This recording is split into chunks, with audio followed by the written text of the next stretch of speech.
The Rocky Mountains were supposed to be quiet that morning, the kind of silence that settles over the pines like a blanket.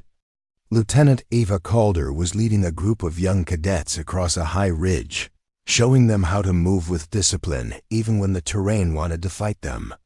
She carried herself with the calm confidence Rangers are known for: steady steps, sharp eyes, and a voice that never rose louder than it needed to. The cadets admired her, even feared her a little, because Ava never looked rattled. Not in storms, not during gunfire, not even during the hardest endurance drills. To them, she looked unbreakable, but even Ava couldn't predict what happened next. Without warning, the mountain air filled with a high-pitched hum. It wasn't natural. It wasn't wind. It was the unmistakable signal of a drone swarm, enemy tech, advanced and aggressive. Before anyone could react, the sky erupted with flashes. The swarm dived toward the ridge like a storm of metal hornets. Cadets screamed and scattered as explosions tore into the rock around them. Dust erupted. Trees splintered. The ridge shook beneath their boots. Ava didn't flinch. Instead, she moved with a sharpness that caught everyone off guard. Her voice cut through the chaos, commanding cadets to find cover, regroup, and stay low. She was already pulling one injured recruit behind a boulder when a massive blast detonated near her feet. The force wasn't just powerful, it was violent. Like being hit by a shockwave made of stone and wind. It lifted Ava straight off the ground. For a second, the cadets saw something they'd never forget: their instructor thrown into the sky. Spinning above the ridge, arms wide, hair snapping in the wind. Anyone else would have screamed, panicked, fought the fall. But Ava's expression didn't twist in fear. Her eyes didn't widen. Her breathing didn't break. Instead, she looked strangely peaceful. Time seemed to slow as she soared higher than any human should. Below her, the world blurred into green pines and jagged rock. Above her, the sky opened endlessly. And somewhere between those two worlds, Ava's mind began working. Calculating speed. Measuring seconds. Searching for angles. Her body was falling, but her brain was climbing toward a solution. Cadets watching from below thought she had accepted death, that she had gone limp out of hopelessness. But Ava Calder wasn't frozen by terror. She was planning calmly. Precisely, and faster than fear could reach her. As Ava plunged toward the forest below, her mind didn't scream or scatter. Instead, it entered the same cold, controlled place she had learned to slip into during Ranger training, the place where panic dies and instinct takes command. Every second of her fall stretched long enough for thought. She counted the rotations of her body, watched the speed of the ground rising, and traced the direction of the wind with the precision of a sniper adjusting a long range shot. Flashbacks struck her, not like memories but like hard training drills replaying themselves. She remembered standing at the edge of a helicopter ramp at age 22. Boots steady, heart steady, watching recruits tremble beside her.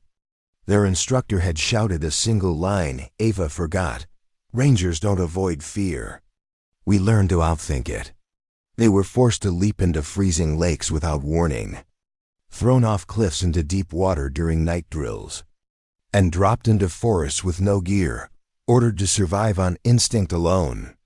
Every lesson drilled one message into Ava's bones: stay calm. Think fast. Use what the world gives you.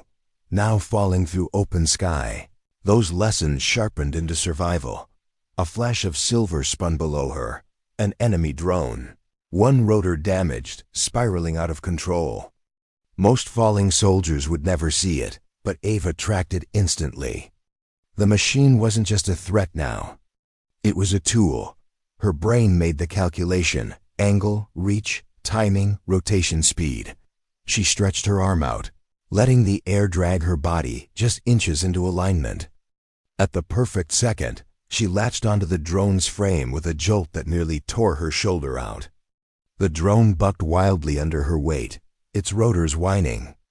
struggling to stay airborne. It couldn't save her, but it could slow her. It could buy her seconds precious. Life-saving seconds, and seconds were all a ranger needed, even through the chaos. Ava's face stayed calm, almost emotionless. She wasn't fighting fear.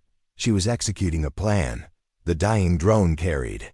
Ava only a little farther before its final sputter gave out. With a sharp metallic scream, the machine tilted sideways and sent her crashing through the upper branches of a towering pine. The first impact knocked the wind from her chest. The second snapped branches thick as her wrist. By the time she hit the ground, she had rolled through so much splintered wood that the forest floor looked as if a bomb had plowed through it. Pain rushed through her ribs like fire. Her shoulder throbbed, hanging loose and useless. Blood trickled down her forehead, blurring her vision. For a moment, she lay still, staring at the canopy above her. Anyone else would have stayed down. Anyone else would have accepted the pain, the shock, the agony, but Ava Calder wasn't anyone else. With a low, controlled breath, she planted her boots, dug her fingers into a tree trunk, and forced her dislocated shoulder back into place. The sound was sharp enough to make even hardened rangers flinch, but Ava didn't make a noise. Pain was information. Pain was part of the calculation. While she steadied herself against the bark, a distant mechanical hum drifted through the woods. The drone swarm. They had tracked the heat of her fall and were closing in fast. The cadets watching from the base saw the thermal feed showing dozens of red signatures, converging on the single blue one that represented Ava. Most believed she had no chance now, injured, stranded, outnumbered, but her expression didn't change. Instead, she started moving with her signature quiet precision. Using every ounce of training drilled into her bones, she scavenged what she could from the broken drone. Battery cores, sharp fragments, wiring. She tucked them into her belt, already forming them into traps in her mind. She moved up the slope, choosing ground that favored ambush, not escape. The forest had stopped being a place. It had become a battlefield. And Ava was reshaping it with every step. From the base monitors, commanders watched as she blended into the thick pines, her heat signature flickering as though she were dissolving into the terrain. It was the unmistakable mark of a ranger entering survival combat mode. She wasn't trying to run, she was preparing. Injury wasn't slowing her. It was sharpening her. Night slid into the mountains like a slow curtain, covering everything in deep blue shadows. To most soldiers, darkness meant fear-reduced visibility, unfamiliar sounds, the sense of being hunted. But to Ava, darkness was an ally. It hid her injuries. It muffled her breathing. It gave her the freedom to move like a ghost. The enemy drones were relentless, sweeping the forest with red scanning beams. Their metallic voices crackled through the trees, reporting heat traces and movement patterns. Every few seconds, a beam passed dangerously close to Ava's position. Yet she stayed still, pressed low against a fallen log, counting their sweep intervals. Rangers didn't rush. They timed. They predicted. They exploited as the drones tightened their grid. Ava slipped deeper into the terrain, picking up stones, broken branches, and pieces of shattered drone metal. To anyone else, these were scraps. To Ava, they were weapons in the making. She rigged battery cores under leaves, set tripwires using twisted drone cables, and built reflective decoys that redirected heat signature scans. She wasn't fighting with strength. She was fighting with intelligence, the ranger's first weapon. Soon, small explosions echoed across the ravine as her traps triggered one by one. Each blast wasn't meant to destroy everything. It was meant to confuse, scatter, and mislead. The swarm faltered, reorganizing, recalculating. A few drones spiraled into the trees, their rotors snapping like brittle twigs. Ava used every distraction to move higher, deeper, and smarter. But drones weren't the only threat. A tactical enemy squad had touched down on the mountain, silhouettes moving with practiced precision. They tracked Ava like predators hunting a wounded animal. They assumed she was tired, disoriented, and desperate. They didn't understand Rangers at all. Ava watched them from above the ravine, her eyes cold and focused. She knew exactly how they'd move next, exactly where their boots would land. Using fragments of drone metal, rocks, and the natural slope, she prepared the terrain like a puzzle only she could solve. Then she waited, body still, heartbeat slow. When the squad stepped into the ravine, the trap snapped shut, batteries detonated. Rocks tumbled. Explosions bounced between the cliffs, turning the narrow pass into a death funnel. The entire squad was hit before they even realized they'd walked into a battlefield built from nothing. Base watched the thermal feed in stunned silence. Ava Calder wasn't just surviving, she was taking control of the mountain. Darkness settled over the mountains with a cold, heavy stillness. The kind that makes even seasoned soldiers tighten their grip on their rifles. But Ava welcomed the dark. It softened her injuries, hid her exhaustion, and turned the forest into a battlefield she could sculpt with her mind. Rangers were taught that panic blinds you, but calm rewires the world. She crouched beneath a fallen cedar, listening to the metallic buzz of the swarm sweeping the slope. Red scanning beams flickered between trees like hunting eyes.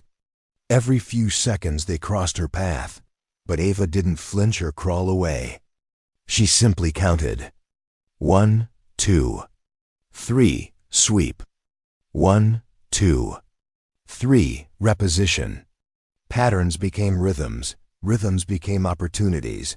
Using her uninjured arm, she began collecting whatever the mountain offered: stones, roots, sharp slivers of broken drone metal. Each item became a small part of a larger design. She cracked open drone batteries, used their exposed cells to craft tiny shock traps, and twisted cables into nearly invisible snare lines. She wasn't building weapons to overpower the enemy. She was building chaos, confusion, and hesitation. Soon, the forest began to echo with sharp cracks and sudden bursts of light as her traps activated. A drone dropped from the sky, smoke spiraling from its damaged rotor. Another veered off course, fooled by one of her reflective decoys. To the enemy operators watching from afar, it looked like the mountain was swallowing their technology whole. But the real threat came next. A ground squad arrived, trained, disciplined, armed with thermal visors. They began moving through the trees, convinced Ava was somewhere weak, afraid, and bleeding out. What they didn't realize was that Ava had already mapped every slope, every choke point, and every natural funnel in the ravine below. She positioned herself high above them, hidden by rock and shadow, watching their formation tighten. They walked exactly where she knew they would, predictable, confident, unaware. Then the first battery trap went off. Rocks shifted. Heat decoys flared. And the mountain Ava had shaped began collapsing into a controlled cascade of destruction. The squad never saw her, never heard her, never understood how a single injured ranger had outthought an entire operation. Ava wasn't surviving anymore. She was winning.